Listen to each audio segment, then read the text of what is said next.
عمران خان کا اسمبلی میں واپس جانا، ہاں جی، ان کا تھوڑے سے بندوں کا، دیکھیں جو 35 بندوں کا استعفیٰ لے سکتے تھے وہ سب کا نہیں لے سکتے تھے، صحیح ہے، سب کا بھی لے سکتے تھے، ایکسیپٹ کر لیتے۔ ہاں جی، انہوں نے قسط وار شروع کیا یہ کام۔ اب انہوں نے جو ان کا یہ 35 بندوں کا استعفیٰ لیا تو باقی تو پی ٹی آئی کے لوگ ابھی انٹیکٹ ہیں نا، انہوں نے ان آدمیوں کا استعفیٰ منظور کر لیا ہے جو پالیٹکس میں ایک مقام رکھتے ہیں پی ٹی آئی کے، اور ان کا ایک نام ہے۔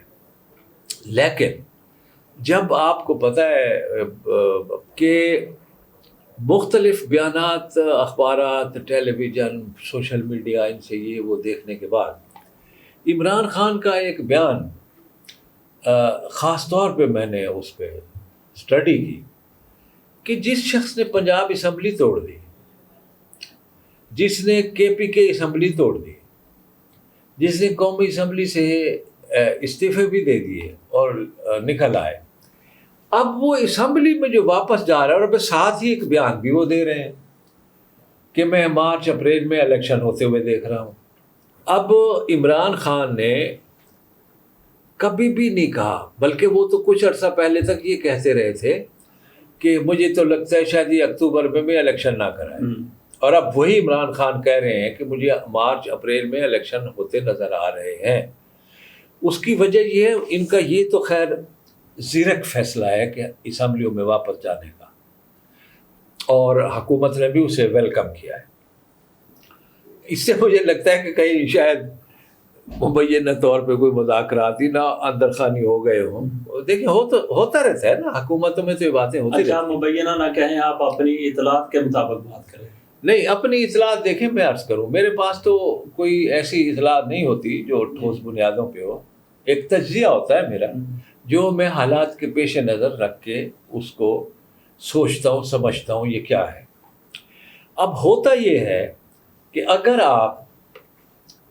اب آپ قومی اسمبلی کی بات کرتے ہیں، اب پہلے صوبائی اسمبلیوں کی بات کر لیتے ہیں۔ پنجاب اسمبلی اب وجود میں نہیں ہے، خیبر پختونخوا وجود میں نہیں ہے، 90 دن کے اندر اندر انتخاب کرانے ضروری ہے۔ ٹھیک ہے، 63% بنتا ہے یہ پورے ملک کا، دونوں اسمبلیوں کا 63%۔